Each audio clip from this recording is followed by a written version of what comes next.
going to teach you how to remove a contact from your audience list. By the end, you'll know exactly where to click and what to look out for, so you can confidently clean up your list without accidentally deleting the wrong person. First, make sure you're signed into your account and that you have permission to manage contacts. It's also a good idea to double check that removing the contact is really what you want.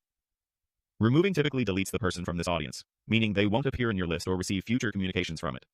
If you need a record for compliance or reporting, consider exporting your audience before you begin, and always ensure you have the proper consent and reason for processing or removing data. Start on your dashboard and open the audience section. This is the hub where all your subscribers and contacts live. If you manage more than one audience, confirm you're in the correct one to avoid removing someone from the wrong list. Next, go to All Contacts.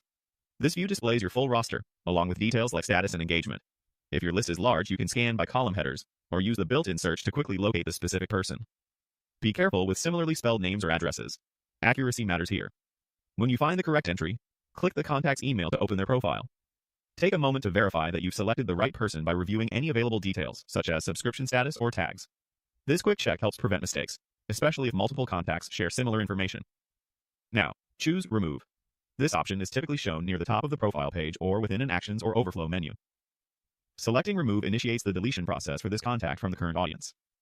Before you proceed, consider any automations, segments, or journeys that might reference this contact. Removing them will take them out of those flows as well. You'll see a confirmation prompt. Read it carefully, as this step prevents accidental deletions. If you're certain, click Confirm to remove the contact. The platform will process the change and return you to your list or the previous screen. That's it. The contact is now removed from your audience. If you need to add them back later, you can reintroduce them with proper consent.